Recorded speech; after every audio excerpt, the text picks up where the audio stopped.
Саламатсыздар, урматтуу Москвада мекендештер. Супара онлайн радиосу бүгүнкү өз ишин баштайт. Биз да Кыргызстаныбызда болуп жаткан абалга аябай толкунданып, кыжалат болуп отурабыз.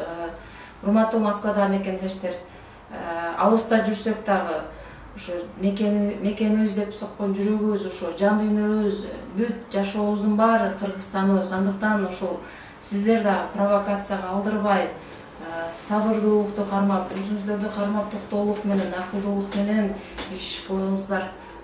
Бизде бүгүн Супара онлайн радиосунда конокто Тамаша айылдык коомунун төрагасы Шайлыбек Курбаналиев жана Тамаша айылдык коомунун жооптуу катчысы Шермамат Мамаев болмокчу.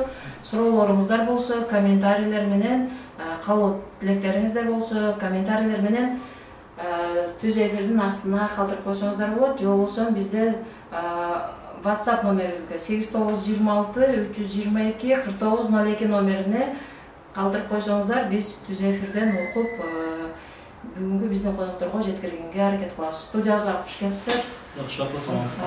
Мына мекенибизде болуп жаткан кечеги бүгүнкү абал жалпыбызды эле кабатыр кылууда. Андыктан ошо алгачкы сөзүңүздөрдү ошол мекенибизге болсун, анан биз ошо сиздердин айылдык коом тууралуу сөз кылалы. Рахмат, саламатсыздарбы, урматтуу мекендештер. Мен Курбаналиев Шайлыбек Куламединович. Москва шаарында мигрант болуп 16 жылдан бери мектептен жүрөм. Ошол бүгүнкү болуп жаткан кырдаал боюнча кичине айтып кетпесек туура болуш керек. Биз деле бул жакта жүрүп, мекенден алыс жүрүп, мекенди сагынып, кысалып жүргөн мезгилибиз көп жылдан бери. Ата-энебиз тиякта туугандарыбыз баары айылда Кыргызстанда дегендей. Эми бүгүнкү болуп жаткан кырдаалдар аябай зээнди кейтет, чын айтканда. Анан кыжырын келтирет десек да адашпайбыз. Эми бирок Кудайга шүгүр, азыр жакшы жаңылыктарда уже бөлүшүп башташты окшойт. Негизгиси бизде мамлекетте стабилдүүлүк керек бизге. Ынтымак, биримдик керек. Бизге кереги жок жанагындай 3-чү революция башка деген трибалисттик ойлордун башкаларынын кереги жок. Биз элди баарын чакырып кетет элек, учурдан пайдаланып ынтымакка, биримдикке. Биз Кыргызда жакшы сөз бар, макал бар. Беттеге кетет, бел калат, бектер кетет, эл калат дегенчи. Ошон үчүн биз жөнөкөй эл, жөнөкөй адамдар жашап келгенбиз, дагы деле болсо жашай беребиз дегендей ынтымагыбызды үзбөйлү, биримдикте ынтымакта ушул жакшылыктар болсун, Кыргызстаныбыз өнүгө өсө берсин. Эгер чындап эле азыркы кырдаалдагы жанагындай болуп жаткан окуяларда күнөөлүүлөр мыйзам түрүндө жооп бериш керек, мыйзам алкагында жооп бериш керек, сөзсүз. Күнөөсү жок болсо акталып чыгыш керек. Башка эмедебиз, ушун жанагындай провокация алдырбаңыздар, жанагындай региондорго бөлбөңүздөр, бир элди экиге бөлбөңүздөр, сиздерден суранычыбыз эле ошол. Ынтымак болсун, мамлекетибиз тынч болсун. Албетте, трибализмге жол бербеңиздер, урматтуу мекендештер. Алакандай кичинекей эле элбиз. Андыктан ошо биримдикте, биргеликте, ынтымакта болсок, биз көп нерсени жеңебиз, ийгиликке жетише алабыз. Ассаламу алейкум, урматтуу кыргыз элим. Мен Мамаев Шермамат, ошо 2019 жылдан бери ошо Тамаша коомдук фондунда эмгектенип келебиз. Ошо Баткен биримдигинде мүчөбүз. Ошо бүгүнкү кечеги кырдаалдар боюнча айта кетсек, чынында түнү көрүп, ошо көзгө уйку келбей, кээ-бирки мигранттарыбыз азды, бияктан тааныш досторубуз түнгөчө уктабадык, тынч элдер менен кантип байланышып атасыңар деген эмелер болуп атат. Бизде негизги азыркы ушул учурда эң керектүү нерсе бул ынтымак болуп жатат да. Негизгиси ошол. Бул жакта эмгектенип жүргөн мигранттарыбыз, уул кыздарыбызды көпчүлүгүбүз таштап келгенбиз, бойго жетип калган. Ошолорго айтыңыздар, жаштарыбызды кызыккандыр калтырбай, көчөгө эмне максат менен чыгып кетип атат, эмнеге чыгып кетет, ошолорду түшүндүрүп айтыңыздар. Ата-энелер, ошо ини карындаштар бүт баарын айтып түшүндүрүп бериңиздер. Ошол негизи ынтымак бар жерде берилсе болот дегенде эле ошол миллионго чукул мигранттар бул жактабыз, ошо үй бүлө, бала чака, ошол көр тиричиликтин айынан бул жакта жүрөбүз. Биздин ошо дуа кылып суранган нерсебиз ушул ынтымак. Ошо кыргыз элин баарыңыздардан суранып кетебиз. Жана дагы бир жерден прямой эфирге чыкты эле, ошол жерден дагы кайталап айтты. Ошо көлдөн чыгып атыптыр, Оштон, Нарындан келатат, Чүйдөн келатат деген марадорство менен чогулуп аткан жаштарыбыз да бар экен. Урматтуу жаштар, силерге айтып кетелим, ошо босогоңордон чыгып атканыңардан эмне максат менен чыгып атасыңар? Байрагыбызга бир көз карап койгула, анан туугандарым, ошо келечегибизге бир көз карап, анан ошого жараша ойлонуп, бир максат менен чыксаңар деген эле суранычтабыз. Ошо кыргыз элибиз аман болсун, тынч болсун, ошо чечилбей калган маселелерди чечели биринчи ички биримдигибизди түзөп анан сыртка чыкканга мүмкүнчүлүк болот да негизичи. Ошол үчүн рахмат силерге да чакырганыңыздар үчүн Мадина эже. Хуш келипсиздер. Урматтуу мекендештер, чындыгында ар бирибиздин жүрөгүбүз мекендеп согот. Ошо мекенден алыста жүрүп, мекендин кадырына жетет экенсиң да. Ошон үчүн бүгүнкү биздин конокторубуз айтмакчы, ошо провокацияга алдырбаңыздар, трайбализмге жол бербеңиздер, алыста болсоңуздар дагы бөлүнбөңүздөр эч убакта, бөлүнбөйлү. Ошол Кыргызстанда жүргөн туулган уруктарыңыздарга сиздер дагы айтып коюңуздар, көчөгө чыкканда Шермамат мырза айткандай, каяка чыгып баратат, эмне жумуш менен баратат, бир көзөмөлгө алып койгонуңуздар жакшы. Жаштар, өзгөчө жаштар, анткени көпчүлүк учурда жаштарды ушундай учурларда провокацияга оңой тартылып кеткенге баягы жол берилип калат. Ошондуктан биз ойлойбуз, ошо мекенибизден алыс болгонуна карабай, ушул мекендештерибиздин ушундай учурда бири-бирине колдоп, мына бүгүн дагы Москвада түзүлгөн коомдук уюмдар чогулуп өздөрүнчө эфир аркылуу, ошо түз эфир менен өздөрүнүн ошол жалпы элге кайрылуусун жасап өтүштү. Мына бүгүн бизде дагы ошо Супара онлайн радиосунда мына тамаша айылдык коомунун жетекчилери жана жооптуу катчысы экөө бизге мына түз эфир аркылуу сиздерге, жалпы мекендештерге кайрылуу жасап отурат. Андыктан ошол дагы кайрылып кетербиз, ошо провокация калтырбаңыздар, трайбализмге жол бербеңиздер.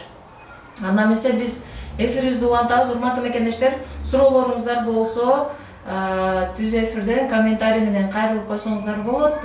Анда эмесе ошо тамаша айылдык коому качан түзүлгөн, кандай максатта түзүлгөн, биз күндөгүдөй ошо эфирибизди улантып, сурообузга ошо жоопту тамаша айылдык коомунун төрагасы Шайлообек мырзага кайрылалы. Рахмат Мадина эже. Дагы бир жолу салам алейкум, урматтуу туугандар, эл журт.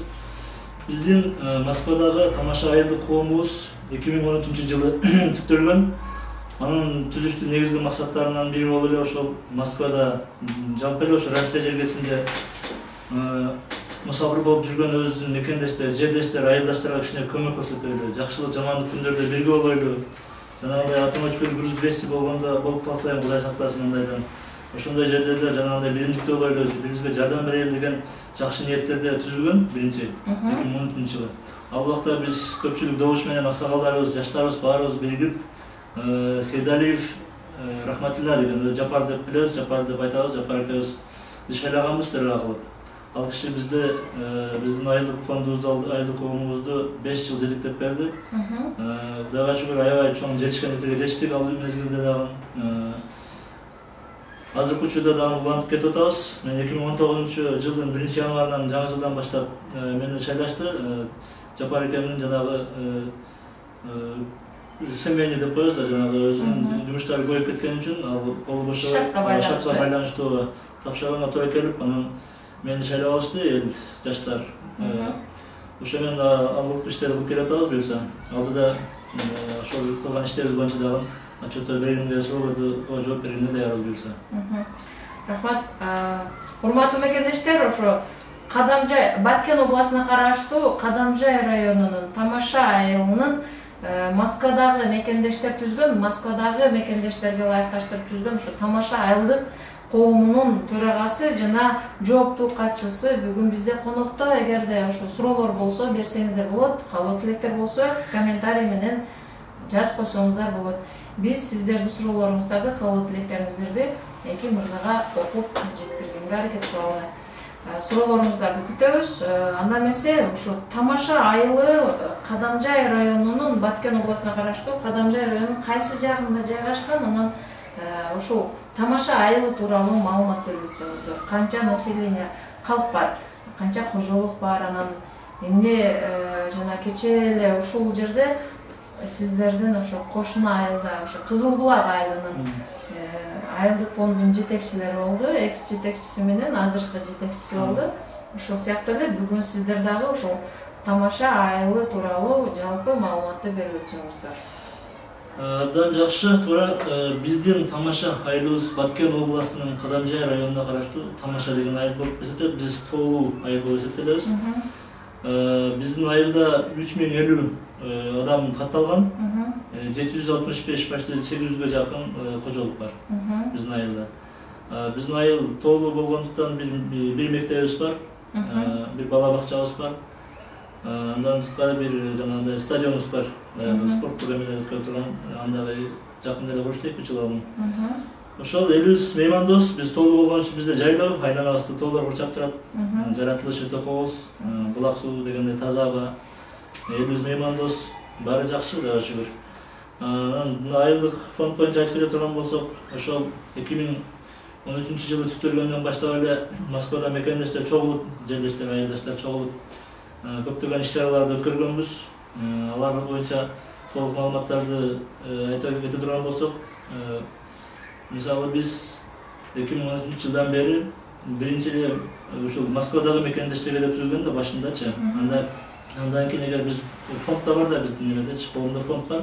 Фондко ар бир жаран жылына 2400 рубльден берип турат, жылына. Буга чейин 3 миллион болчу. Ар кандай эмелер менен 2400га түшүргөнбүз. Бир жылда 2400 рубльден ар бир адам биздин айылдык жаран ошол фондко өзүнүн салымын кошуп турат. Ал акчадан биз ушу өзүбүздүн мекендештерге жардам берип келебиз. Мисалы ала турган болсок, буга чейин биз өзүнүн айылдагы бир кылымдык тарыхы бар мечитибиз бар. Илгерки Ешан аталардан ошолор курган, ошолордон калган мечитибиз бар. Ошол мечитке жараксыз болуп калганга байланыштуу анын чатырын алмаштырып бердик. Андан кийин полун дагы алмаштырып, жыгачтык астын чокулуп пол кылып, колдон келген эмелер жардамдарды бердик. Андан сырткары дагы айылыбызда аз камсыз болгон үйлөр бар. Семьялар бар, тилекке каршы ошолорго дагы колдон келишинче жардам берип келебиз ар дайым. Орозо учурларында орозо питир чогултабыз. Бул жакта не только Москва, но Россиянын бардык шаарларында жүргөн мекендештерибиз бар, Кореяда жүргөн мекендештерибиз бар, биздин жигиттерибиз бар. Алардан баары биздин WhatsApp группабыз бар, ошол группада баары бар. Баары ошол салымдан кошуп турушат. Ошентип садака фитир иштеринен да алектенебиз. Ошо айылыбызга кандайдыр бир жардамыбыз тийсе дегенде ниеттебиз, баарыбыз элечи. Талаа жерде жүрсөк дагы, өзүбүз эмгек мигрант болуп жүрсөк дагы, өзүбүздөн кичине ашырып, ошол фондко салым кошуп, элге кичине болсо дагы пайдабыз тийсин деген ниетте ошол коом түзүп иш алып барып келе жатабыз. Буга чейин ошол 2013-төн бери мен ошол Жапар экеме жардамчы болуп жүргөнмүн, жардамчы болуп чогуу иштеп жүргөнбүз. Андан ошо 2019 быйыл январь айынан баштап чогулуш болуп, жыйын болуп, ошол жерде мени төрага кылып шайлашты. Көпчүлүк добуш менен. Анан мен булар менен эле ошол жерден сразу эле сүйлөштүк эмелер менен, өзүнүн айылдаштары менен, жигиттер менен, баары менен сүйлөшүп, өз айылыбызды жарыктандыруу долбоорун баштаганбыз да. Ошо январдын 1-ден баштап эле баштадык. Ага ар бир адамга, ар бир жаранга 1500 рубльден бул Москвада мекендештер бар. Москвадагы чет жакта, Москвада, Кореяда, Россиянын башка шаарларында иштеген да мекендештерибиз бар. Жалпысынан 150 ашык адам бар WhatsApp группабызда. Ошолор баары биригишип 1,5 миңден бир айдын ичинде чогултуп бүттүк. Чогултуп бүтүп, февралда уже ишти баштадык уже. Айылда дагы биз өзүнүн Тамаша жаштар коому деп коом түзүлгөн. Ал Минюстан өткөн, документальный. Ошол коомдун жигиттери бар, ал жакта биздин өкүлдөрүбүз бар. Мениш мырза, Бегали көп жигиттерибиз бар ал жакта. Ошолорго менен байланышып, маселеттешип туруп, аларга биз акча каражаттарын жөнөтүп, сметалар түзүп, материалдарды алып баштаганбыз. Марттын 15-inde уже март айынын аягында биз уже жанагы долбоорду ишке ашырып бүттүк. Жалпысынан 93-ка жакын чукул прожектор коюп бердик. Айыбыздын негизги жолуна, негизги көчөсүнө 11 километр жалпы узундугу. Ошол 11 километрге биз 93-ка жакын прожектор коюп бердик. Азыр ал иштеп жатат, Кудайга шүгүр. Аны өкмөттүн балансына өткөрүү жаатында дагы иштерди алып барып, документально кылып баарын закондоштуруп, закон түрүндө мыйзам чегинде иштерди кылып жасап бүтүргөнбүз. Буюрса жакын күндөрү ошо өкмөтүбүздүн балансына өтөт деп чоң ишеничте турабыз. Буюрса алар менен да сүйлөшүп турабыз, айыл өкмөт менен да, акимдер менен да сүйлөшүп турабыз. Алар дагы баары эле кызыктар баары эле ыраазычтарын айтышып атат. Ошентип жакында буюрса өкмөттүн балансына өтөт биздин ошол долбоорубуз. Ашык акча жумшалды, акча каражат жумшалды. Жарыктандыруу долбоору үчүн 400 миллион ашык акча жумшалды. 1,5 ай 2 ай дегенде уже баары бүтүлдүк. Жакшы. Ага салымды баары кошту.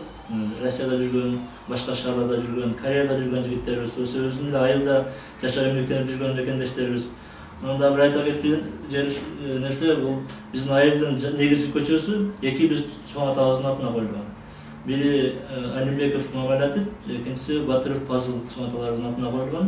Ошол чоң аталарыбыздын уул кыздары, неберелери дагы четте карап турбастан, алар дагы салымдарын кошушуп, ошолордун жардамы менен айылдагы кызмат кылган жигиттердин жардамы менен буюрса долбоорду ишке ашырып отуралы бүгүнкү күндө.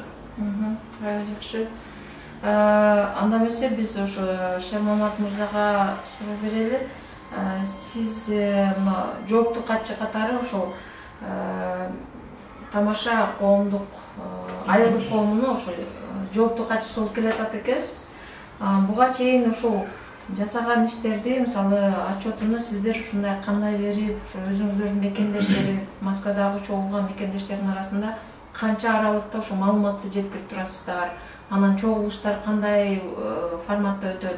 Кандай учурда чогуласыздар же болбосо канча аралыкта убакытта жолугасыздар? Бул тууралуу сөз кылсак, андан кийин биз бул жакта комментарийлерге убакыт бөлөлү.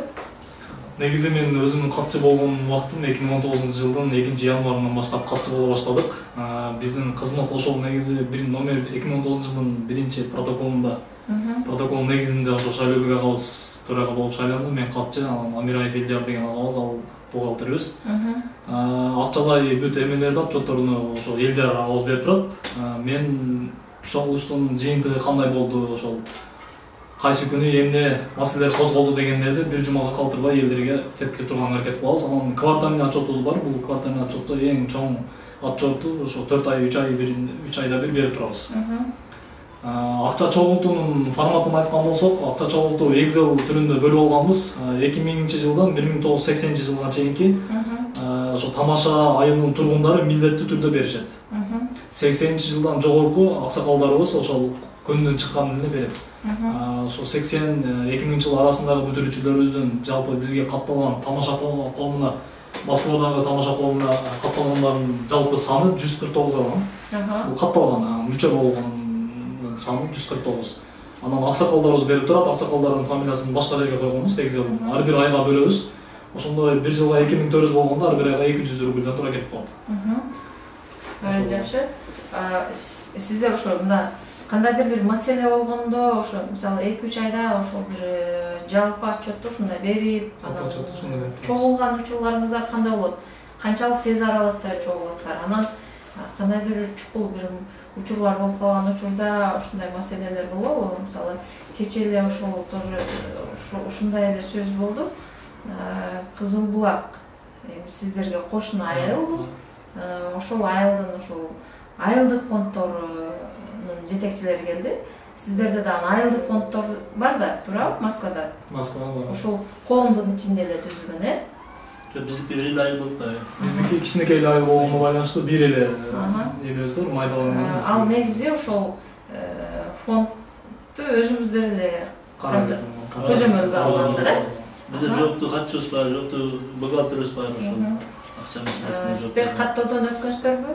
Биз айылдагы эмебиз өткөн, тамаша жаштар коому деп айылда биз Кыргызстандагы эмебиз каттоодон өткөн. Закондуу түрдө өткөн, печатыбыз бар, эмелерибиз, документтерибиз бар. Аябай жакшы. Урматтуу мекендештер, мына бүгүн бизде конокто Баткен областына караштуу Кадамжай районунун Тамаша айылынын, ошо Москвадагы Тамаша айылдык коомунун төрагасы Шайлообек Курбаналиев жана ошол Тамаша айылдык коомунун жооптуу катчысы Шермамат Мамаев деген мырзалар бизде конокто. Суроолоруңуздар болсо, комментарийлер менен калтырсаңыздар болот, же болбосо жигиттерге ошо кабыл тилектериңиздер болсо калтырсаңыздар, биз комментарийлер менен ошо окуп бергенге даярбыз. Эгерде бизди ошо комментарий менен эмес, WhatsApp номер менен кайрылат элем дегендер болсо, 8926 322 4902 номерибизге WhatsApp номеринен жазып койсоңуздар, биз бул жерден окуп бергенге даярбыз. Андыктан ошо биз менен чогуу болуңуздар, суроолор болсо бериңиздер. Балким сиздерге дагы үлгү боло турган иштер бардыр. Тамаша айылдык коомунун жасап жаткан иштери сиздерге балким жасап жаткан иштериңиздерге үлгү болор, өмүргө болор. Бул жерде бизге ошо сиздерди, бизди көрүп отурган ошо мекендештерибиз жазаптыр. Бизде билесиздер, ошо Москвадагы кыргыз элчилигинин ошо пресс катчысы Любарчын Байымбетова деген эжекебиз бар. Сиздерге ошо калоо тилек жазыптыр. Ийгилик балдар, менетиңер арта берсин дейт. Рахмат Любарчынчы, бизди көрүп отурган сиздердин колдооңуздар албетте Москвадагы мекендештерибизге абдан керек. Нурмамат Мамаев дейт. Спорттук мендештерди дагы өткөрүп турасыздарбы деген суроо бар экен.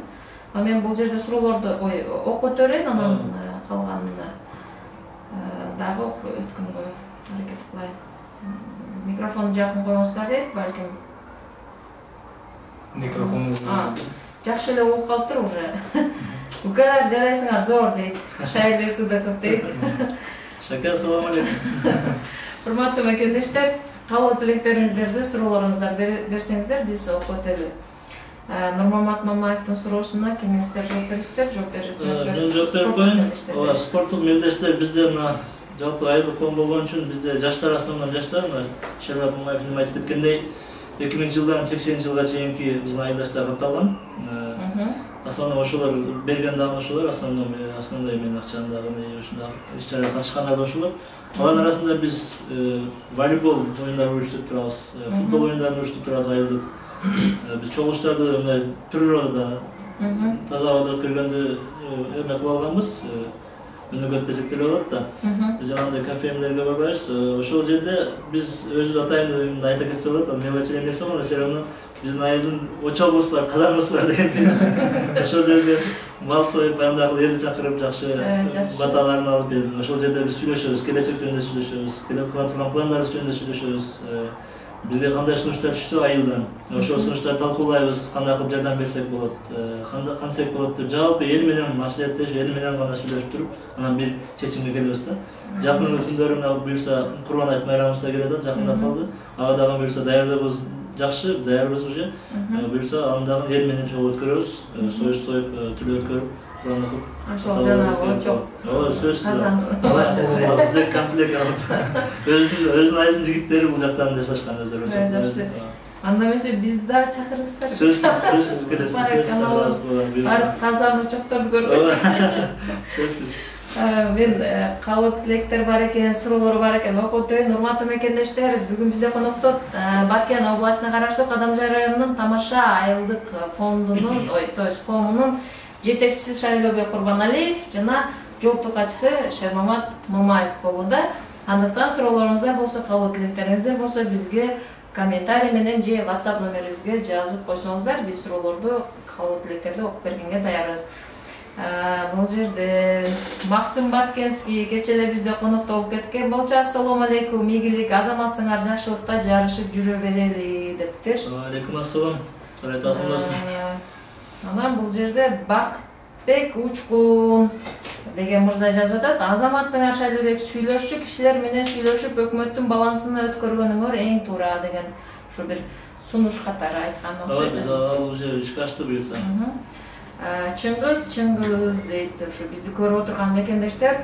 Рахмат сиздерге, сиздердин ошол биздеги Супара онлайн радиосунда балким да сиздер кандай угуп атасыздар, кандай көрүп атасыздар, ошол калуу тилектерди, сын пикирлерди айтып өткөнүңүздөр дагы туура кабыл алабыз. Албетте көч бара-бара түзүлөт демекчи, бизде да техникалык жактан балким жетишсиз болот кандыр.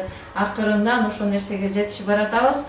Балким интернет бир аз байланыш начар болгонуна караштуу кээде ушундай байланышка байланыштуу бизде дагы үн жагынан бир аз ушу кемчиликтер кетип калат. Буну туура түшүнөсүздөр деп ойлойбуз. Андан кийин Шайырбек Паязов жакшы рахмат акыл, өзүңөр да жакшысыңарбы дейт. Азаматсыңар жигиттер, ийгилик, ишиңерге ийгилик дейт. Самара Кадырова өтө начар звук дейт, балким азыр жакшы угулуп калгандыр. Акылбек Алимбеков жакшы шүгүр иштер жакшы, бул өз ара сүйлөшүүлөр болуп кетти. Шайырбек Сыдыков укалар жарайсыңар, шайырлар кандайсыңар дейт бул жерде. Акылбек Алимбеков азаматсыңар жигиттер дейт. Андан эмесе мен суроону өзүм берейин. Урматтуу мекендештер, суроолоруңуздар, калоо тилектериңиздер болсо кайрылып өтсөңүздөр болот. Биз бул бүгүнкү биздин конокторго Тамаша айылдык коомунун төрагасы Шайлебек Курбаналиев жана ошол айылдык фонддун жооптуу катчысы Шермамат Мамаевтерге биз суроолоруңуздар болсо жеткирели, окуп берели, сиздерге жооп берсин. Ушул мына коомдук сиздердин коомуңуздар түзүлгөндөн баштап жанагы эми айтпай өтсө болбойт, бул жерде ушул груз 200 деген бир жүк 200 деген маселе бар. Мекенден алыс болгон үчүн бул маселе сөзсүз түрдө ушул мекендештердин арасында жарала берет экен. Өлүм кеде айтып келбейт, кайсы жерде өлүм келсе ошол жерде ажал келсе ошол жерде жан берет экенбиз.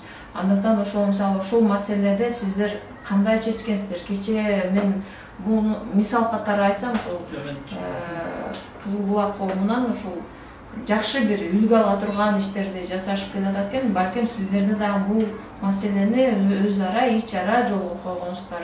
Бул тууралуу айтып өтсөңүздөр. Биздин ошол коомдун уставында жазылган бул пункттар баары бар. Баары камтылган. Устав менен да тааныштырып кетсек болот. Алды бар, устав бар бизде. Мында да бул атыңа шүкүр груз 200 бул айтып келбейт экен чындыгында. Биз бүтөн жерде жүргөндөн кийин ар кандай кырдаалдар, ар кандай кырсыктар болуп калышы мүмкүн экен. Биздин коом, биздин ушул уставда жазылган боюнча бизде мисалы башынан айтып кете турган болсок, Москвада азыр Кадамжай коому түзүлгөн. Уксаңыздар керек, Кадамжай район боюнча райондук коом түзүлгөн. Ал коомдо азыркы учурда 63 айылдык коом бириккен. Бизде 63 ушу бизге окшогон, биздин айылга окшогон айылдык коомдор, фонддор биригип отуруп 63 айылдык коом биригип Кадамжай коомун түзгөнбүз райондук. Ошол эгер груз 200 кокус болуп калса, Кудай сактасын, кокус болуп калса, ошол Кадамжай коомунан ар бир айылдык фонду 1000 рубльден беришет, ар бири. Андан кийин ар кимдин уставы ар кандай, биздин устав боюнча эгер кокусунан Кудай сактасын, биздин айылдан бирөө жагы өтө турган болсо, бул жакта Россияда чет жакта жүрүп, ага биз өзүбүздүн айылдын фондунун эсебинен 10.000 рубль кайтарымсыз түрдө беребиз, 10.000 рубль. Калганы Кадамжай коомунан келет, өзүнүн тууган уругу биздин айылдаштар болуп туруп калган маселесин биз өзүбүз чечебиз да. Кадамжай коому дагы жакшы иштерди алып барат, анда угуп жүрсөңүздөр керек, буюрса баары жакшы. Ошол айылдык фонддорду бириктирип, райондук деңгээлде Кадамжай коомун түзгөнбүз да Москвада. Бирге иштешип келатабыз. Айылдар бири-бирибиз менен опыт алышып атабыз, кылган иштерибиз боюнча сүйлөшөбүз, бирөөбүздөн үлгү алабыз, бирөөбүзгө совет беребиз дегенде ушинтип жакшы маанайда жакшы деңгээлде иштешип келе жатабыз. Груз 200 масала боюнча биз 10.000 рубльге чейин беребиз. Ал кайтарымсыз түрдө болот. Калганы ошол Кадамжай коомунан чогулат. Буга чейин өз күчүбүз менен өзүнүн айылдыктар көтөрүп жүргөнбүз ошонун баарын. Канча каражат кетсе өз айылдыктарын чогултуп, ортодо таштап, анан жөнөтүп жүргөнбүз.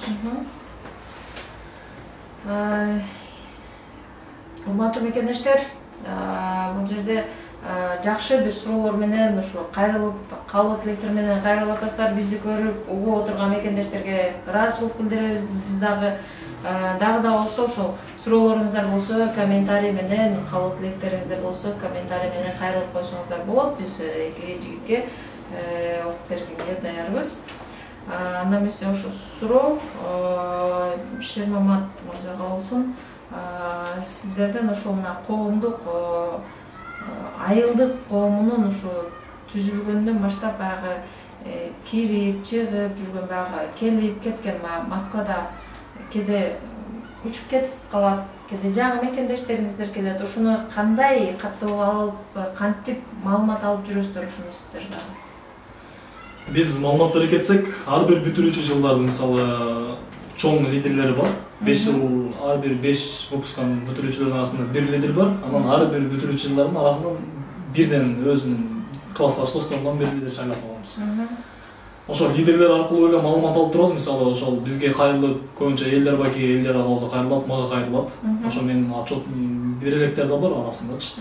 Бир классташыбыз кетип атат эле, ошол айга чейинкин берсинби же толук берип кетсинби? Бизге тилекке каршы бүт баарын толук ошол жылга төлөп келет. Анан кайра келгендер кошулуп берет. Ошол кайсы айдан келген болсо, январдан келип калса, ошол 1 жыл толуп берет. Балким июндан келип калса, калган жарым айын бизге төлөп берет. Ошондой каттоого алабыз негизи, мүчө болгон ошондой тартип менен бизге кетет.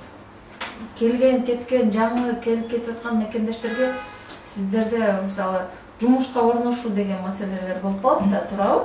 Анан же болбосо кандайдыр бир ушун эме болуп калган учур болот, бир маселеге туш болуп калат. Ошол маселелерди кандай чечишип келатасыздар? Бул суроого мен жооп берейин. Бизде устав боюнча биздин коомдо бул дагы каралган, бул пункт дагы бар бизде. Эгер биздин айылдаштар кокусунан жакында келип, биринчи жолу келип, или жакында үй барып келип, мекенден келген болсо, Москвада каттоого туруу үчүн, регистрация жасоо үчүн, или там квартирасына, или кандайдыр бир акча каражатына муктаж болуп бизге кайрылса фондубузга, фондубуз тарабынан 20 000 рубльге чейин биз 2 айлык мөөнөттө акча каражатын берип тура алабыз. Ал дагы жалгыз келбеш керек, өзүнө кошо 2 адамды эчтекеш керек. Күбө катары. Алар бизге каттуу түрүндө жазып беришет, тил кат жазып беришет. Мен ушул алып атам, фонддон ушунча акчаны. Ушунча убакыттын арасында кайра берем деп туруп, колун коюп, датасын коюп, ошол бизге кат түрүндө кайрылышат. Биз аларга жардам беребиз, ошол айткан убакта кайра ордуна коюп жүрүшөт. Ал пункттар бизде бар. Буга чейин жардам берип келгенбиз, азыр деле ошол пунктта иштеп атат, жардам берип атабыз. Кайрылгандар бар, жок эмес бар. Жакшы.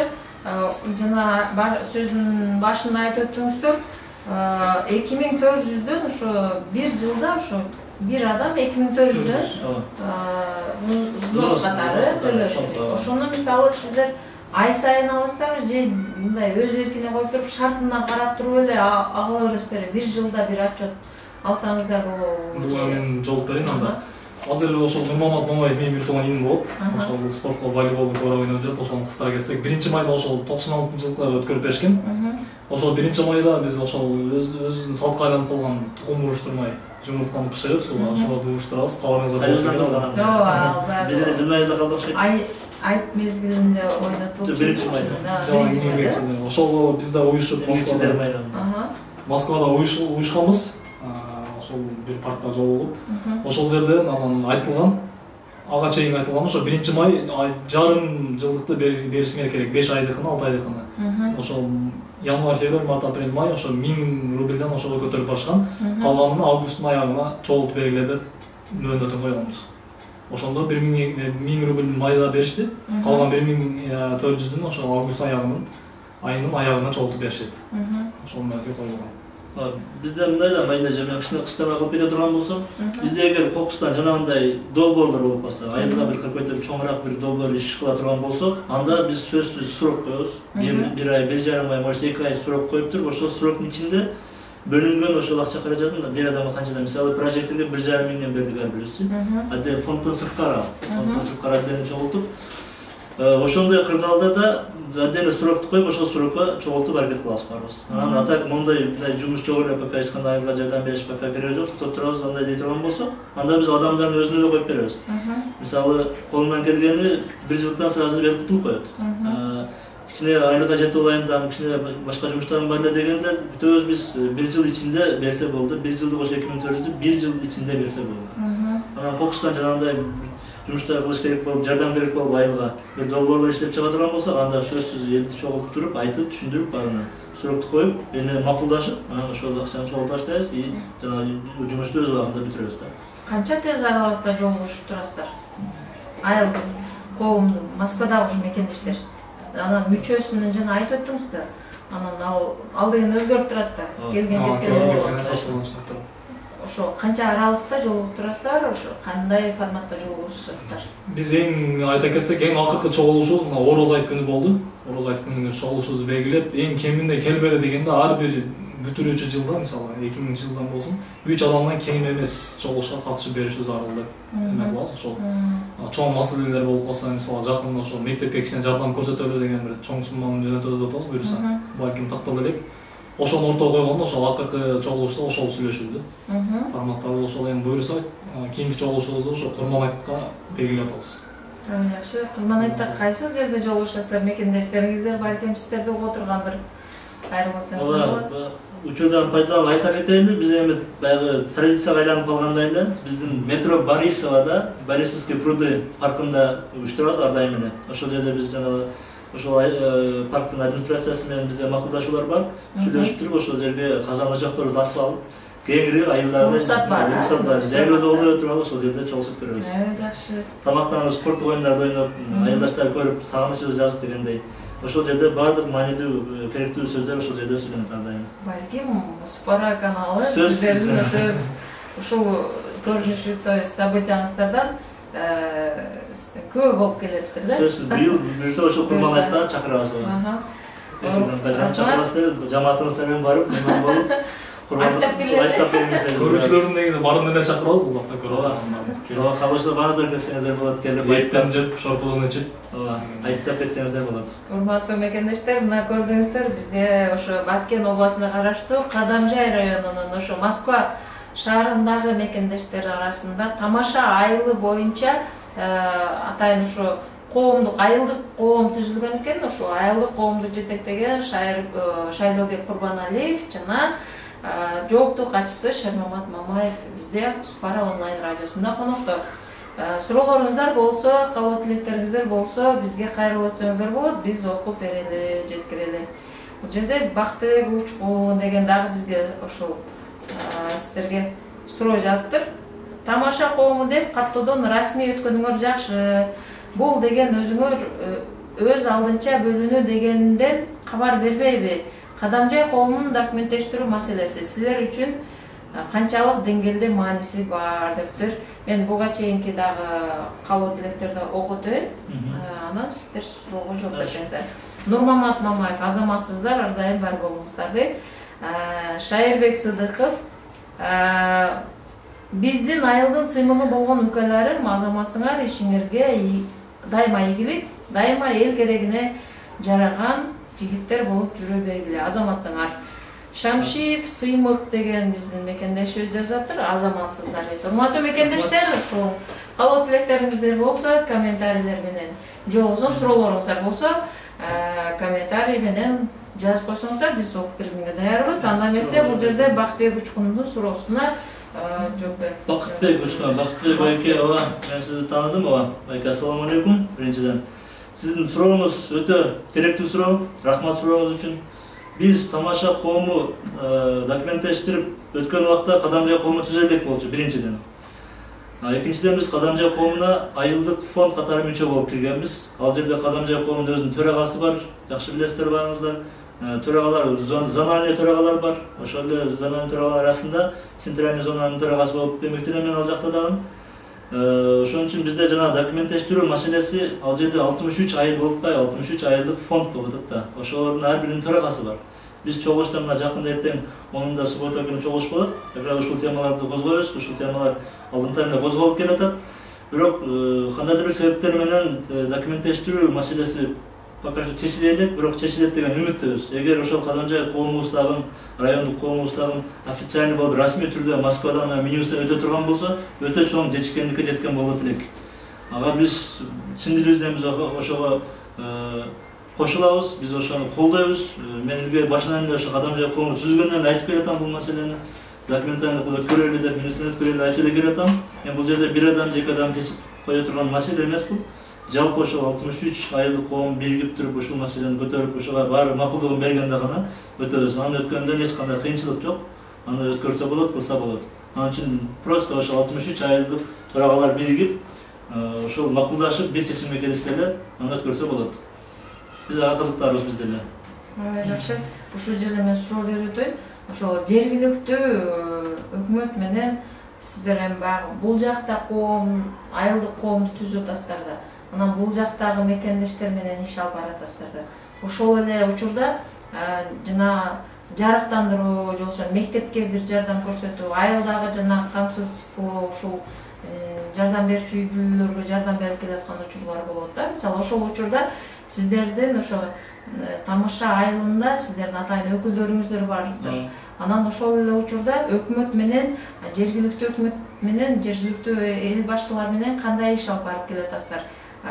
Райондун акими, балким ошол Баткен областынын губернатору, балким башка жетекчилер менен ушундай өз ара сүйлөшүүлөр менен иш алып барасыздарбы? Же бул жактан туруп эле ал жактагыларды дайындап коюп?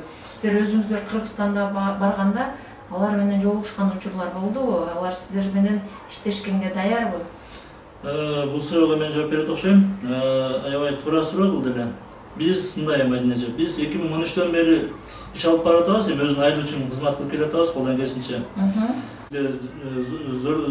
Заставить эткен жок дегенде өз эмгегибиз менен Аллахтын ыраазычылыгы үчүн, соопчулук иштери үчүн, эл үчүн кызмат кылганга биз даярбыз ар дайым. Жергиликтүү бийлик демекчи бизде эл башы деген бар, айыл жергесинде жашагандар аны жакшы түшүнөт. Эл башы да эмне деп коет, жанагындай айылдык депутаттар деген, айылдык кеңештин депутаттары дегендер бар, өзүбүздүн байкелерибиз бар, досторубуз дегендей. Алар менен деле байланышып турабыз, алар деле бар, биздин группаларыбызда бар. Алардын колунан эмне келген жардам болсо алар берип келишет бизге. Айыл өкмөт менен ушу күнгө чейин сүйлөшө элекпиз, чын айтам, мен өзүм сүйлөшө элекмин, тияктан өкүлдөрдү жиберип, алар барып кайрылып какой-то бир моменттер болсо, мисалы ошол эле долбоорду баланска, өкмөттүн балансын өткөрүү долбоорунда көптөгөн адамдарга чыгууга туура келди. Чындыгында мен алардын аттарын айтып отурбайм, мен көп адамдар менен сүйлөштүм, байланыштым, айттым, түшүндүрдүм ушуну өкмөттүн балансын өткөрөлү, ошого кандай жол көрсөтөсүздөр, кандай жардам бере аласыздар деген суроолор менен көп адамга кайрылдым. Алардын баарынан эле жакшы эле эмелерди алып аттым, жоопторду. Алар колунан келген жана советтерин берип атты бизге. Мондай документация керек, сөзсүз документация болуш керек. Ал жөнүндө жасап туруп эле сразу өткөргөнгө болбойт дегенден биз башынан баштап ушул маселени биз ошо баштаган күндөн баштап биринчи орунга койгонбуз. Өкмөттүн балансын өткөрөбүз депчи. Ошондо биз баштагандан эле документ иштерин параллельно алып кеткенбиз. Документ иштерин дегенде ошол архитектурадан, реесттен, ошо керектүү мекемелердин баарынан керектүү справкаларын, там эмне кагаз түрүндөгү печать документтер керек болсо, баарын бүтүргөнбүз. Акчалай бүтүргөн бекер эмес, ал конечно айтып коюш керек. Аны бүтүргөнбүз, баары даяр. Биз жактан кылына турган иштердин баары даяр. Азыр эми Түркияда ошол өкмөттүн баласын өткөрүү иши калды. Андагы сүйлөшүп атабыз, жакында эле бизге Кадамжай районубузга жаңы аким келген. Жаңы аким шайланыптыр. Мен иши көрө элекмин, телефондон сүйлөштүк. Бага чалды өзү. Чалып сүйлөшүп тааныштык. Ал деле айтты, сөз берди, что жакынкы күндөрү жакшы кабар угасыңар, буюрса биз колдон келген жардам беребиз. Силерге рахмат деди. Ошол айлаңарды көтөрүп, элиңерге жардам берип, ушундай иштерди кылып турсуңар. Эми ошончо ишти бүтүргөндөрдөн кийин даяр ишти өкмөттүн баласын өткөрө албаса уят эми, конечно. Айтабыз дейбиз, өкмөткө дагы дейбиз, рейстин адамдарына дейбиз. В общем, өткөрүп беребиз деп сөз берди. Кадамжайдын акими. Губернаторга келе турган болсок, Акрам Мадымаров деле жакында эле болду окшойт, губернатор. Ал менен деле мындай сүйлөшүп турабыз, телефон аркылуу сүйлөшүп турабыз, анан деле мындай советтер сурап турабыз. Бизге эми биздин айылыбызга алардан эч кандай салым деле кереги жок да эми азыркы учурдачы негизи. Биз өзүбүз эле бүтүрүп атабыз баарын, өзүбүз эле бүтүрүп ошо айылдын мигранттарын, айылдын адамдарын жардам менен эле бүтүрүп атабыз. Анан ошо документальный баягы государство кийлигише турган жерлери, моменттери болуп калса, кайрылабыз сөзсүз, конечно. Буга чейин бизге мындай отказ берген эмес, бере элек, бербей эле койсун деп ойлойбуз, бербесе керек деп ойлойбуз. Ошол эми биз эл үчүн кылып атабыз да, бирөөнүн жеке менчиги эмес, бирөө үчүн эмес, мен үчүн эмес дегендей. Бирсиңдей кыласыңар деп. Урматтуу мекендештер, мына өзүңүздөр көп алып атасыздар. Мен бул жерде ошо бизди көрүп отурган мекендештерибиз ушу калуу тилек суроолорду берип отуруптур. Ошо окуп өтөйүн. Дастан Бегалиев деген биздин ушу жаш жигитибиз бар Москвада, билесиздер. Ассалому алейкум, азаматсыңар Шадыбек Курбаналиев дептир. Сизге ошо калуу тилек. Сонун Бүү Ахматова, Алла разы болсун иншалла дейт. Анан Абба Хасанова деген Баткен коомунун төрагасынын атын атап коюңузчу Шадыбек Курбаналиев дейт. Ушул эле жерден Баткен коому силерге кандай иш аракеттер менен колдоп турушат? Анан төрагасынын атын айтып койсоңуз деп кайра комментарий менен кайрылыптыр. Абба Хасанова дейм. Ооба. Абба Ханежа кандайсыз? Сиз деле тааныйм. Жакшы эжеке, Кудайга шүгүр, жакшы суроо берипсиз сиз деле. Мен буну кийинчерээк кайрылайын аткам бул темага, ладно, уже суроо келип калыптыр. Биз жалпыга маалым болгондой 1 жыл алдын, былтыр август айында Москвада Донино айылында жанагы Нурбек досубуздун ипподромунда жанагы аттарды кармаган жеринде чоң иш-чара өткөрүп Баткен коомун түптөгөнбүз. Баткен областтык коомун түптөгөнбүз. Ал жерде 200дөн ашык адам барган, жакшы иштерди кылып келатабыз. Эми азыркы учурда өзүңүздөр көрүп тургандай, билип жүргөндөй жанагындай кичинекей түшүнбөстүктөр болуп атат, ар кандай кырдаалдар болуп атат. Эми бул жерде мен бирөөнү жамандагандан же бирөөнү бирдеке дегенден алысмын. Андай менде ойда жок, болгондо эмес, болбойт дагы. Биз мисалы Баткен областынан болгонубуздан кийин бизге деле ал мындай кызыктырат, ал нерселерчи. Биз деле карайбыз, көрөбүз, өзүбүз колдон келген жардамды берип келатабыз. Баткен коомунда, областтык коомунда бирикмесинде дагы биз мүчөбүз. Азыркы учурда Баткен билимдиги коомунун төрайымы болуп Эшанова Элмира эжекебиз шайланган. 1 жылдан бери ошол эжекебиз жетектеп келет. Кудайга шүгүр, азыркы учурда мекенде Кыргызстанда жүрөт, өз жумуштары менен. Жакын күндөрү келсе, ошол дагы 1 жылдык отчет катары дейбизби, 1 жылдык бир аракет көрүп, ошол жерде дагы көп суроолор, эмелер, сунуштар ошол жерде айтылат. Баткен билимдик коому бул жерде Москвада былтыры түзүлүшүнүн дагы бирден бир себеби Москвада башка коомдор, мисалы Нарын областы, Ысык көл, Ош, Талас областтык коомдор түзүлүп бул жакта. Андан бизге сунуш келип түшкөн. Ошол тааныш адамдардан, ошол түзгөн адамдардан, силер деле Баткен эли деле областтык коом түзбөйсүңөрбү депчи. Анан биз дагы ошол убакта былтыр активный болуп жүргөн активисттер чакырганбыз. Эми биз баарын тааныбай кеткенбиз да. Мен өзүм кадам жерден болгон адамдарды тааныйм. Баткен өзүнүн да бир индилерин таанышмын, алар чакырдык. Лейлектен бар болчу досторубуз, тааныштар, аларды чакырдык. Эми өзү таанылган адам чакырат экенсиң да. Алар келди. Сунушту айттык. Ушул Баткен билимдик коомун түзбөйлү деп ортодо кеңешип, ошол жерде макулдугун беришкен, бардыгы чогултуп, элдерибизге айтып, түшүндүрүп, ушул эмен түзөйлү, ар дайым билимдиктен ынтымакта жүрөлү. Бул жерде Баткен элинин бизге биринчи орунда билимдиги керек болгон, ынтымагы керек болгон. Ошол максатта түзүлгөн, жумуш алып барып атат. Жакынкы күндөрү буюрса, ушул мектеп ачылганга чейин может эме кылсак керек. Дагы бул жөнүндө дагы өзүнчө отдельный тема болот, өзүнчө бир чогулуш болот дегендей, элдин Баткен элин чогултабыз. Анан буга азыркы мезгилде болуп жаткан кырдаалдарды менден сурабасаңыздар деле өзүңүздөр билесиздер да. Энди бул эфирде туруп мен бирөөдү жамандагандан алысмын, бир мактагандан да алысмын. Ар ким өз деңгээлине жараша, өз колунан келгенине жараша жумуштарды аткарып келатат.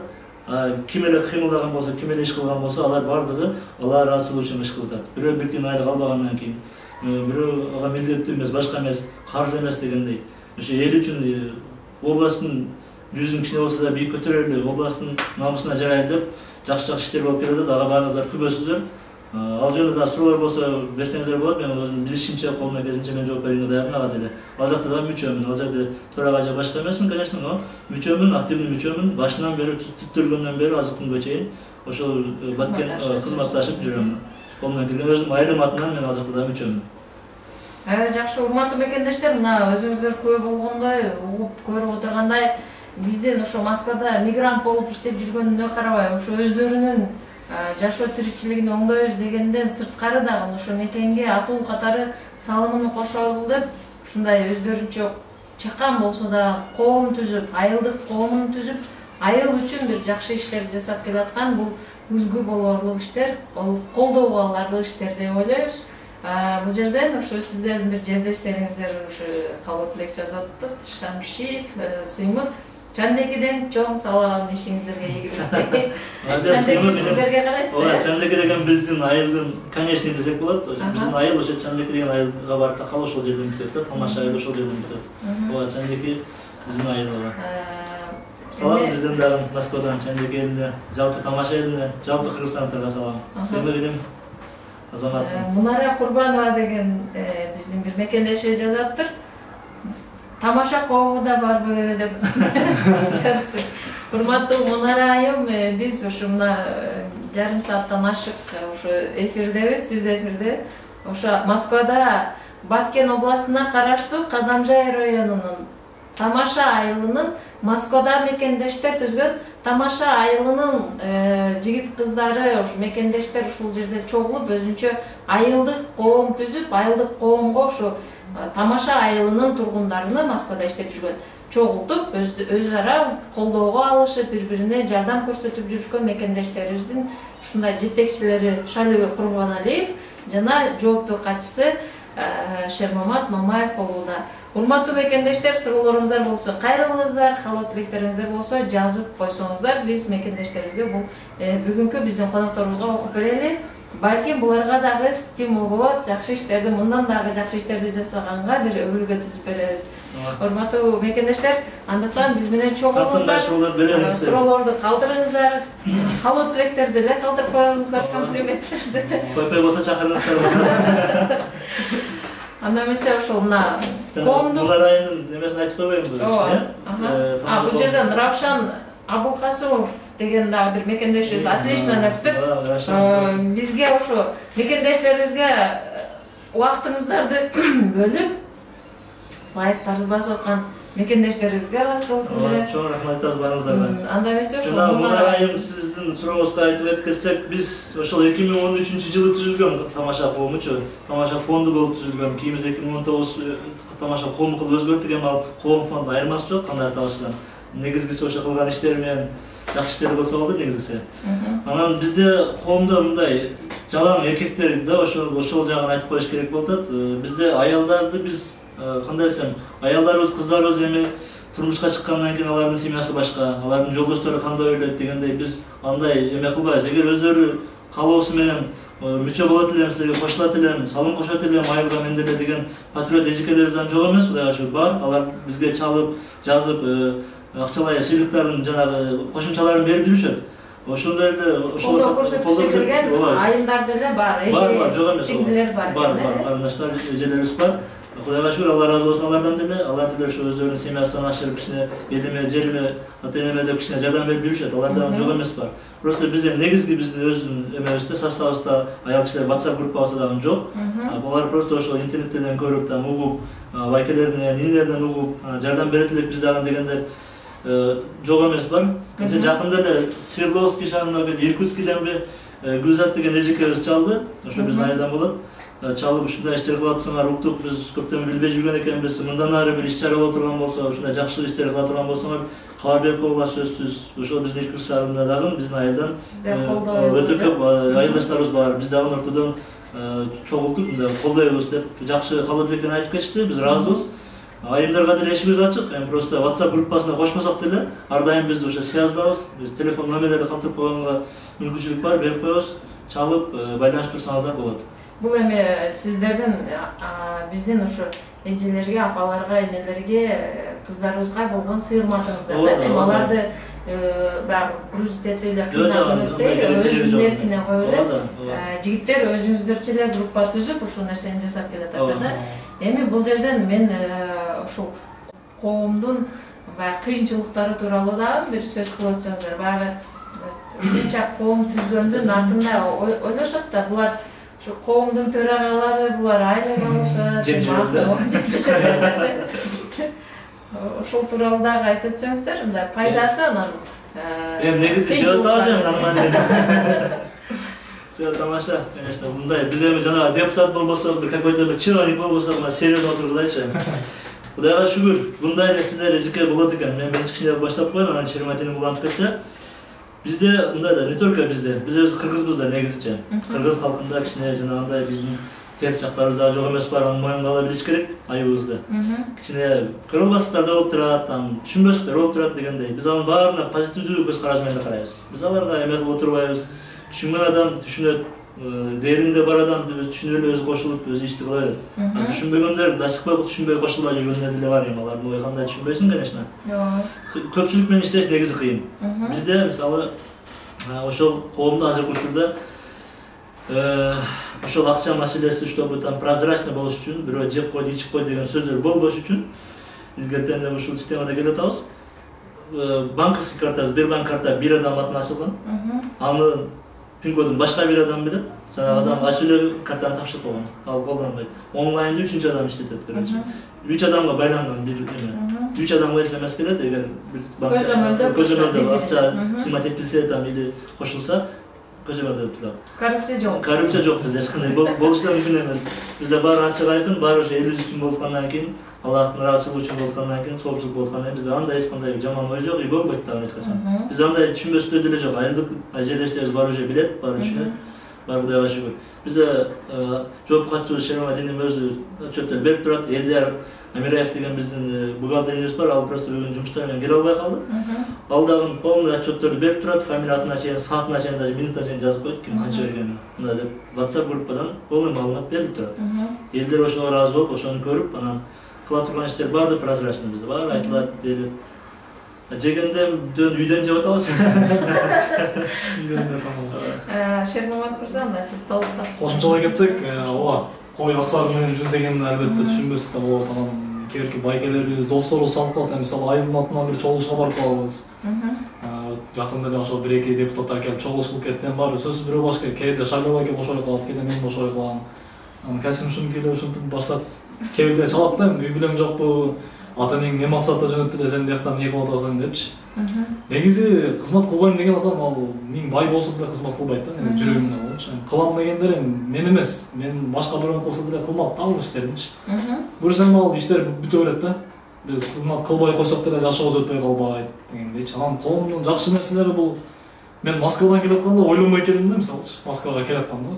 Талган айтып кеткенде, эмне дегенде биринчи эле Шайлоокага чалдым, мен 10 жылдан бери келбек болчумун, айтканда. Шайлоокага Москвада кандай болду?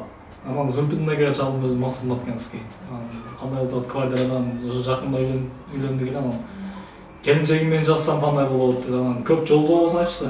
Анан ошо тамаша коому бар, келип ал, көп келсең эптеп документацияңды, квартирамды алсак да жайым карап беребиз деп. Мына ишеничтүү байке эжелер бар дегендей бир эң бир бөлүгүн айтып койсок ошол да негизичи. Коом, чоң коом күтүп атат, мен көчөдө калбайм деген ойдо келет.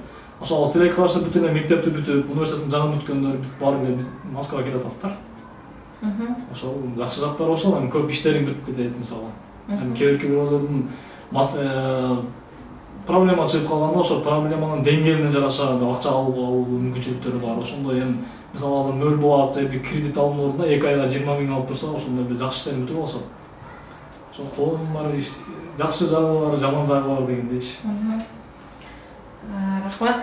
Урматтуу мекендештер, биз эфирди жыйынтыктай турган мезгил аз калды. Суроолоруңуздар болсо берип калыңыздар комментарийлер менен. Же болбосо калуу тилектериңиздер болсо калтырып коюңуздар. Бүгүн бизде конокто Супар онлайн радиосунда Баткен областына караштуу Кадамжай районунун Тамаша айылынын ошо Москвада түзгөн Тамаша айылдык коомунун төрагасы Шайлообек Курбаналиев жана ошо жооптуу катчысы Шермамат Мамаев болууда. Андыктан суроолоруңуздарды бериңиздер, калтырып коюңуздар, комментарийлер менен биз окуп бергенге даярбыз. Бул жерде ошо жана сизге ошо суроону окуган болчубуз, анда кайра жазып өттүр. Абба Хасанова 2 төрагасы бар экен дегенден улам ушул суроо жаралды. Сагын ака дагы төрага экен го. Ошондой кимиси Самазова дейт. Эми бул жерде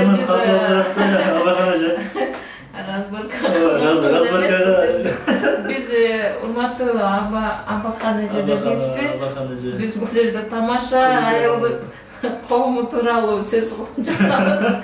Баткен буюрса Баткен областынын ошо Баткен коомунун төрагаларын да ошол жерге конокко чакырабыз. Ошондо сиздер ошол суроо бериңиздер. Мен бул жерден ошол бул сиздерге тиешелүү эмес суроо болуш керек деп ойлойм. Мен жана аралашып жүргөнүмө суроо берди деп окшойт. Балким өзүңүздүн пикириңизди айтып койсоңуз болор эле. Ооба, без проблема, айтканга даярмын. Жанагы эмне деп турат? Суроону бир жолу окуп койсоңуз. Жана Сагын эке дагы өзүнө төрага деп жүрөт. Болду. Эми ал боюнча Самазовани деп ушул. Эми кимиси Самазовани экенин эл билип турат го, эми кайра менден сурай эле коюңуздар. Аны ким шайлап, ким кандай болгонун баары жакшы билет. Эми просто бирөө жамандаш эмес, конечно. Ал деле эл үчүн кызмат кылам деген жакшы ой болсо керек, жакшы ниет болсо керек. Экөө тең эле жакшы. Эми ким төрага болсун, экөө болобу, магасы 10 төрага болбойбу, областчы. Главный элге пайдасы тийсе болду да. Какая разница, ким төрага, ким эме. Бирок официальный төрайым болуп, эл менен ишана жашайланган бир жылдан өзү жалпы эл билет аны. Москва башка коомчулук Чет областынын өкүлдөрү баары билишет. Миграция посольство баары в курсе, диаспора баары билишет. Эми зачем ал суроолорду кайра деп берипчи. Аны ичара өзү чечип алса жана чечип албас деген ойду айткым келет. Ал дагы өзүнүн бир нукта түшүнүп. Бул жерде эч ким бирөө жамандашып албайбыз. Зачем бирөө жамандап башка кылып? Эми ар ким өз деңгээлине жараша иш турса деген да, өз ой жүгүртүүсүнө деңгээлине жарашачы. Главный элге пайдасы тийсе болду. Ким болбосун, Самазовани болобу же кандай болот, ал өзү билет. Ар ким өзүнүн жооп бериш керек негизичи. Жакшы, мына урматтуу мекендештер, тамаша айылдык коомуна тиешелүү суроолорду берсеңиздер жакшы болмок. Бул жерден Элмира Эшанова деген биздин эжекебиз азыр эле биз сүз кылган, ошол жана Баткен биримдиги коомунун ошо төрайымы болуп ошол шайланбадыбы. Ошол эжеке сиздерге каалоо тилек, анан бизге дагы каалоо тилек жазып өттүр.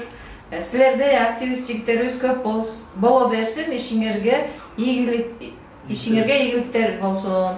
Супара каналы да өнүгүп өсө берсин. Элмира эжеке, рахмат сизге, жакшы эс алуу алайбыз. Буюрса, бул жерде сизди дагы сурап жаткан ушу мекендештерибиз чыгды. Москвага келсеңиз, биз түз эле ушу Супара онлайн радиосуна конокко чакырабыз. Андыктан келериңиз менен биз менен байланышыңыз. Элмира эже тезирээк келбесеңиз болбой калат бул жакта. Жакшы, баары жакшы болот. Мен ошо урматтуу мекендештер, биз эфирди жыйынтыктай турган убакыт келип калды, аз калды. 1 саат бою мына сиздер менен Супара онлайн радиосунда конокто биздин жигиттер, ошо тамаша айылдык коомунун жетекчиси жана жооптуу катчысы бизде конокто болууда. Эми элдер ойлошот да, булар коомдон сырткары өздөрүнүн тиричилиги барбы, жашоо тиричилиги, анан үйдөн тамактан үйдөн жеп атабыз деп атасыздар да. Эми ошо уурдап атабыз да. Эмне жумуш кыласыздар? Ошо Москвага келгениңиздерге канча жыл болду? Анан Москвада кандай жумуштарды аткарып келатасыздар? Мигрант дейми? Мындай жалпы жолун алганда эмгек мигрант болуп эле иштеп келатабыз баарыбыз. Жөн Москвада. Ошол эми качан келгенсиздер? Кандай максатта келгенсиздер? Ошо максатыңыздар ишке ашып жатабы? Анан ошо элге ошо өзүңүздөрдүн коомдук иштерден сырткары дагы жеке өзүңүздөрдүн турмуштук муктаждыгыңыздардан улам келгениңиздер тууралуу дагы айтып өтсөңүздөр. Макул, жакшы суроо, аябай. Эми өзүм жөнүндө айта турган болсом, 2003-жылы келгем Москвага. 16 жылдан бери жүрөм. 2003-жылы мектепти бүтүп 18 жаш жигит бойдон келгенмин. Келип, эми көптөгөн кыйынчылыктар баштап өткөн. Москва слезами не верит деп баарыңыздар да билесиздер, Москвада жакшылык болот, жамандык болот дегендей. Өйдө болуп, Кудайга шүгүр, эми азыркы күндө жакшы бир уул бир кыздын атасымын. Жакшы келинчегим бар. Кудайга шүгүр, бул жерде семейибиз, балдар жакка ушул жакта мектепте окушат. Өзүм көп жылдан бери ошол менеджер по клинингу болуп иштеп жүргөм, Прогресс компаниясында иштеп жүргөм, 8 жыл бою иштеп. Өтө жакында эле ал жактан чыгууга туура келди, фирманын жабылганына байланыштуу. Жакынкы күндөн бери мен азыр ошол көпчүлүк мекендештерибиз, мигранттарыбыз эмгектенгенде эле таксист болуп иштеп атам, шопурмун мындай айтканда. Шопурлук кесип менен аракеттенип жүрөм азыр. Эми убактылуу, конечно, убактылуу. Ар нерсе өз убакыт сааты менен болот деген чын экен. Биз жашоого наалыбайбыз, Кудайга шүгүр. Аз болобу, көп болобу, баарына шүгүр. Ошол семьядан, ата-энебизден, ошол өзүбүздүн эмебизден ашырып, ошо элге да кичине кызмат кылайлы. Эми мындай да, бул 5 күндүк жашоодо адам баласы билбейт экенбиз да. 5 мүнөттөн кийин эмне болушубузду мындай айткандачы. Эми ушул киши жакшы адам эле деп эртең эле кокус берип өтүп келе турган болсо, калктыбыздан бир жакшы сөз калсын деген эле ниет барыбыздачы. Ушул жакшы адам эле кичине болсо да элге жардам берет эле, кичине болсо да күйөт эле, колдон келбесе чуркайт эле дегендей бир жакшы сөздөр айтылса, бизге ошол чоң сооп болот да мындай айтканда. Биздин максат, ниетибиз эле ошол. Ата башка эч кандай биз кызыкчылыгыбыз жок, башкабыз жок, Кудайга шүгүр, ар ким өзгө жана тирилиги бар дегендей. Ошентип азыркы мезгилде шопурмун, эгер таш керек болсо чала бересиздер, любой жака таштайбыз. Болду, азыр эфир бүткөндөн кийин такси заказ кылабыз. Ошол Москвага келген жылы ошо былтыр октябрдын, жок, ноябрдын 21-inde келгенбиз. Келип эле шайлоокеге жабышып бүттүктү, ошого таштап дегендей, үй бүлөбүз менен кошо. Бир уулдун атасыбыз, жакында эле өзүңүздөр көп болуңуздар, ошо Facebook'та досторум кабарыңыздар болсо керек. Ошо үй бүлөлүбүз, бир уулубуз бар, анан иштеген жерим буга чейин 7 ай Рандеву деген ошол бут кийим компаниясында иштедик, товар принимать этип, товар отправлять этип, ошо клиенттер менен иштешебиз. Ошо азыркы ошо 1С программасында предпринимательде. Анан жакында эле ишибиздин ошо туура эмес келишпестиктин айынан же билбейм, биз чыкканга мажбур болуп, азыр ошо Жалалидин деген акабыз менен бир иш баштайлы деп, ошо Жалалидин аканын артында ошо электричество менен алектенип турган учурубуз. Ошол негизи азыркы учурда ошол. Жакшы. Бул жерде биздин Бактыбек Учмун дагы Бакытбек Учмун ошо калыптык жазып өтүр. Коомчулукта түз эфирде өзүңөрдү башкаруу стандартка жооп берет деп айтсак болот. Ишиңерге ийгилик. Ошондой эле Супара радиосунун айымына да чоң рахмат. элге ачык маек тартуулап жатасыңар. Барекелде, ийгиликтер, коштой берсин. Чоң рахмат, ырахмат билдиребиз.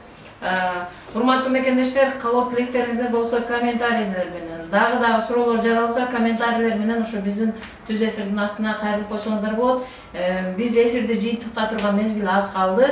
Андыктан суроолоруңуздар, калоо тилектериңиздер болсо комментарийлер менен жазып коюңуздар. Бул биздин ошо тамаша айылдык коомунун төрагасы Шайлообек Курбаналиев менен ошо жооптуу катчысы Шермамат Мамаев вактысы болгондо биздин түз эфирдин астына комментарийлерге кирип, өздөрү дагы сиздердин комментарийлерге лайктарды басып, суроолоруңуздарга жооп бергенге дагы да болсо даяр, өздөрүнүн профилдерине дагы кайрылсаңыздар болот. Шайлообек Курбаналиев же болсо Шермамат Мамаев деген ошо эки мырза Facebook баракчасында катталышкан. Булардан өздөрүнө дагы түз байланышка чыгып, суроолоруңуздар болсо, калоо тилектериңиздер болсо кайрылсаңыздар боло берет.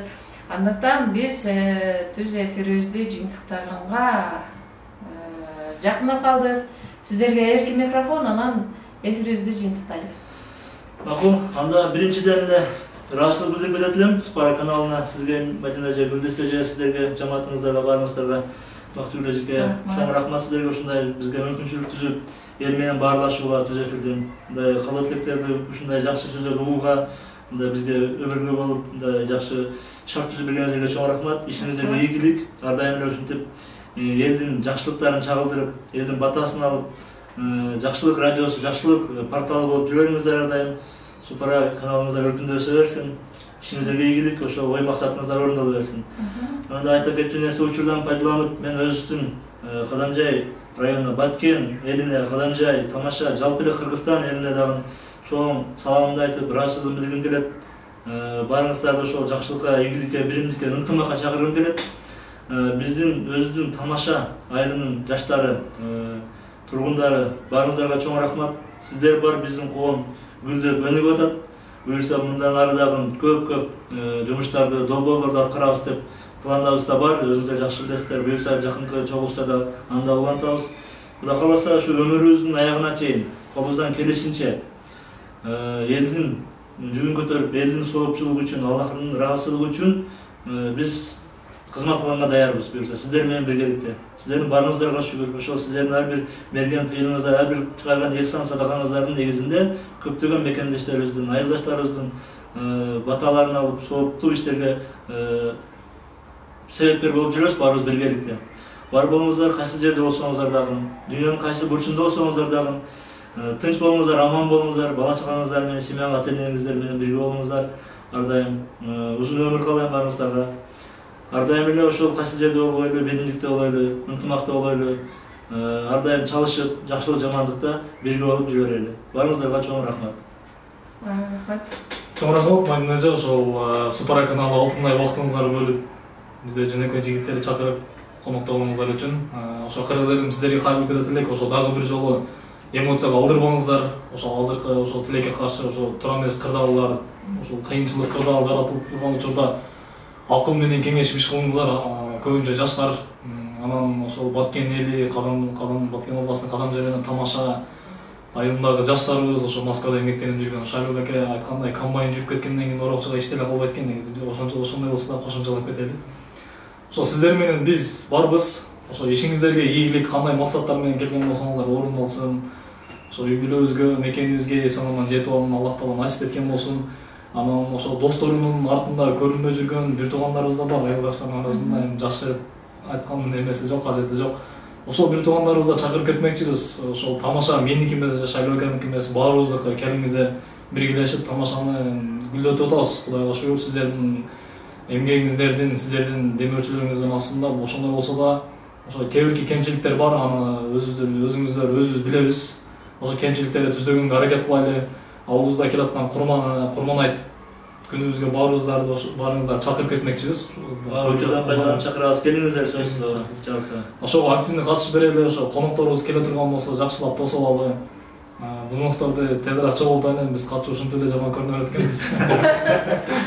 Шайлообектин аркасында сөйдүп. Ошол взносторду чогултуп, эртең ошол пландарды ишке ашырганга аракет кылайлы баарыбыз. Ошо биримдик менен бийикпиз дегенде баарыбыз ошо чыпалак ооруса бүт дене ооруйт дегенде ошо бир бололу баарыбыз. ошол негизи чоң рахмат силерге дагы. Рахмат. Жерде биздин ошо акыркы калуу тилектерди окуп өтөйүн. Эфирди жыйынтыкта турган мезгил келип калды. Турдукан Аликулова деген биздин айымыбыз жазып атыр. Азаматсыңар, көптөгөн ийгиликтерге жеткиле. Рахмат Турдукан айым. Рахмат, мен классташым болот. Турдукан. Рахмат классташ. Анан бизде кече конокто болгон Нургазы Кадыров мырза. Азаматсыңар Шайлообек брат, ишиңерге ийгилик дейт. Анан Мира Кеңешбек кызы деген азаматсыз Шайлообек ака дейт. Карындашым. Чоң рахмат барыңыздарга, чоң рахмат. Замирбек Бахыров деген дагы биздин бир мекендешибиз жазып атыр. Алла ыраазы болсун сиздерден, ишиңиздерге ийгилик дейт. Чоң рахмат, чоң рахмат. Урматтуу мекендештер, мына бизде 1 сааттан ашык түз эфирде ошо бизде Баткен областына караштуу Кадамжай районунун Тамаша айылынын ошо Москвада мекендештери түзгөн ошо Тамаша айылдык коомунун жетекчиси Шайлообек Курбаналиев жана ошол Тамаша айылдык коомунун жооптуу катчысы Шермамат Мамаев болду. Урматтуу мекендештер, дагы бир жолу ошо кайрылуу жасап өтөбүз. Трайбализмге, провокацияга алдырбаңыздар. Мекенибиз тынч болсун, мекенибиздин ичинде ошо элибиз тынч болсун. Анча мынча баягы сабырдуулукту карманып, акылдуулук менен иш кылалы. Ошо бул жерде бизде мекендештерибиз отурган, ошо өздөрү айткандай, балким өмүр бизден өтүп кетсе, эл эмгектин эскерсин деген Абыл Токумбаевдин жакшы сөзү менен эфирибизди жыйынтыктайбыз. Ошо жакшы иштерди кылсак, балким эртең бизди дагы эскерген элибиз болсун. Биз менен чогулуңуздар. Дагы кийинки эфирибизге чейин саламатта туруңуздар. Студиябызга дагы бир жолу сиздер дагы куш келипсиздер. Чоң рахмат. Келип туруңуздар. Чоң рахмат сиздерге дагы.